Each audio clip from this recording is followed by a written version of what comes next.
একসময় মধ্যপ্রাচ্যের মরুভূমির বুকে দাঁড়িয়ে থাকা একটি শহর পৃথিবীকে যেন চ্যালেঞ্জ ছুড়ে দিয়েছিল, অসম্ভব বলে কিছু নেই।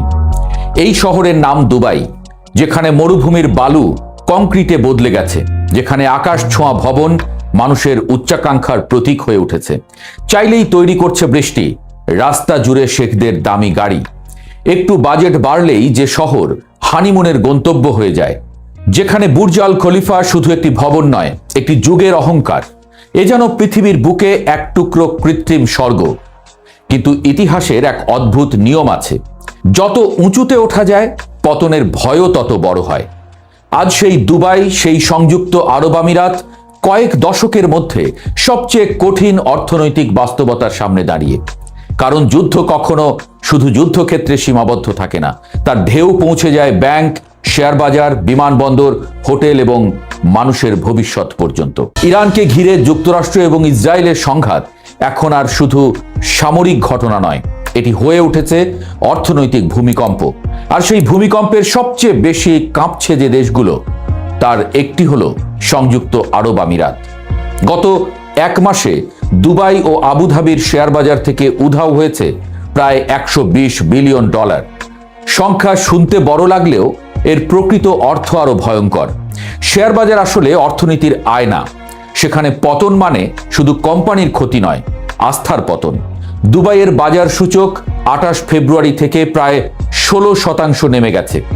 আবুধাবির তুলনায় এই পতন দ্বিগুণেরও বেশি। বিনিয়োগকারীরা হঠাৎ বুঝতে শুরু করেছে যে দেশকে এতদিন নিরাপদ আশ্রয় মনে করা হতো, সেটিও যুদ্ধের বাইরে নয়। মধ্যপ্রাচ্যের অস্থিরতার মাঝেও আমিরাত নিজেকে আলাদা রাখতে পেরেছিল 2 দশক ধরে। কিন্তু এবার যুদ্ধ তাদের দরজায় এসে কড়া নাড়ছে। যুদ্ধের সবচেয়ে বড় প্রভাব আসে ভয় থেকে, আর ভয় তৈরি হয় দৃশ্য থেকে। মার্চ পর্যন্ত ইরান থেকে ছোড়া হয়েছে শত শত ব্যালিস্টিক ক্ষেপণাস্ত্র ও হাজারেরও বেশি ড্রোন। অধিকাংশ প্রতিহত হলেও বাস্তবতা হলো দুবাই ও আবুধাবির গুরুত্বপূর্ণ স্থাপনাগুলো ক্ষতিগ্রস্ত হয়েছে। যখন বিশ্বের ধনী মানুষ দেখে যে বিলাসবহুল দ্বীপ, পাম জুমেইরা কিংবা আন্তর্জাতিক বিমানবন্দরও নিরাপদ নয়, তখন তাদের প্রথম সিদ্ধান্ত হয় টাকা নিয়ে ভাগো। কারণ বিনিয়োগ সাহসের উপর নয়, নিরাপত্তার উপর দাঁড়িয়ে থাকে। সৌদি আরবের মতো শুধু তেলের উপর নির্ভরশীল ছিল না আমিরাত।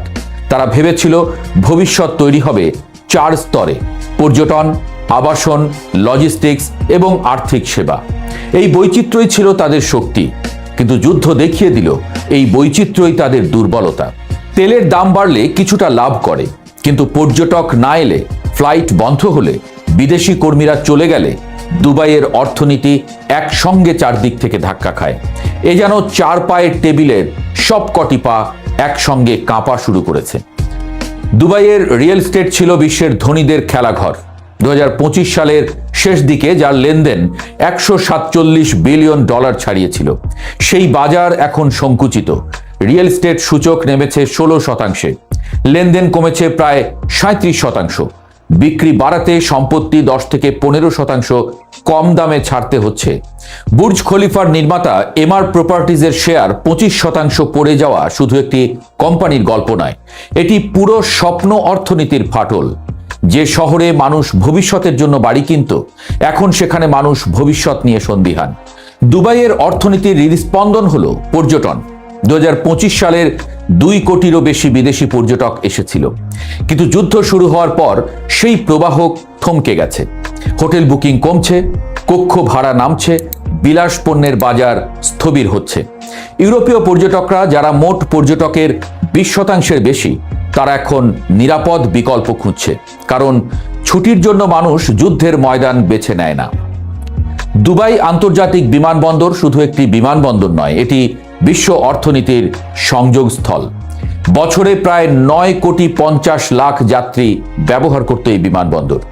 কিন্তু হামলার কারণে একদিনেই বন্ধ হয়ে যায় পুরো কার্যক্রম। বাতিল হয় 3,400-রও বেশি ফ্লাইট। এমিরেটস ও ইতিহাদ এয়ারলাইন্স কার্যক্রম স্থগিত করলে ক্ষতির পরিমাণ কয়েক বিলিয়ন ডলার ছাড়ানোর আশঙ্কা তৈরি হয়।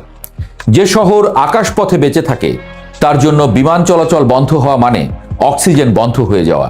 সংকটের সবচেয়ে সূক্ষ্ম সূচক হলো ধনীদের আচরণ। খবর এসেছে অনেক ধনী প্রবাসী ব্যক্তিগত বিমানের জন্য $2,50,000 পর্যন্ত খরচ করে দেশ ছাড়ছেন। এই ধনকুবেরগুলো যখন চলে যায়, অর্থনীতি তখন দীর্ঘমেয়াদী সমস্যায় পড়ে।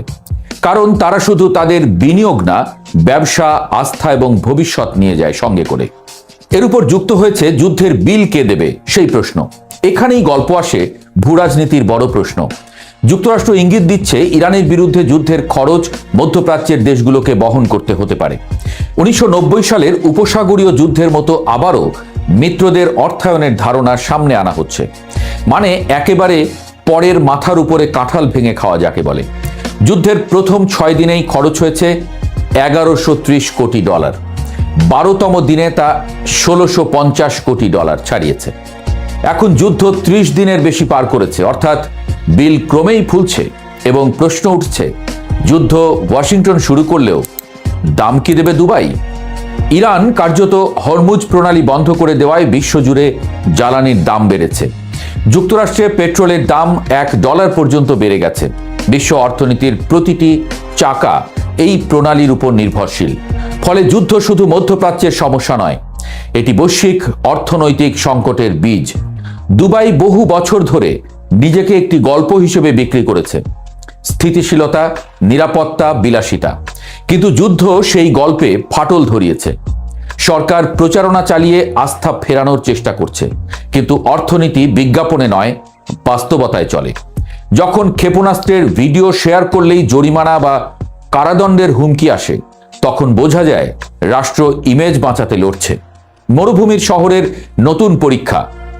ইতিহাসে অনেক শহর যুদ্ধের কারণে ধ্বংস হয়নি, বরং আস্থাহীনতার কারণে ভেঙে পড়েছে। আজ সংযুক্ত আরব আমিরাত ঠিক সেই সন্ধিক্ষণে দাঁড়িয়ে। $120 বিলিয়ন ক্ষতি হয়তো সাময়িক, শেয়ার বাজার আবার উঠতেও পারে, কিন্তু সবচেয়ে বড় প্রশ্ন অর্থের নয়, বিশ্বাসের। দুবাই কি আবার নিজেকে নিরাপদ স্বপ্নের শহর হিসেবে প্রমাণ করতে পারবে, নাকি এই যুদ্ধ দেখিয়ে দিল গ্লোবালাইজেশনের যুগে কোনো বিলাসবহুল শহরই আসলে যুদ্ধ থেকে দূরে নয়? মরুভূমির বুকে দাঁড়িয়ে থাকা আকাশচুম্বী ভবনগুলো এখনো আলো ঝলমলে, কিন্তু সেই আলোর নিচে প্রথমবারের মতো দেখা যাচ্ছে এক অদৃশ্য ছায়া। দেখা যাক কিভাবে বাঁচায় নিজেকে এই রাষ্ট্রটি।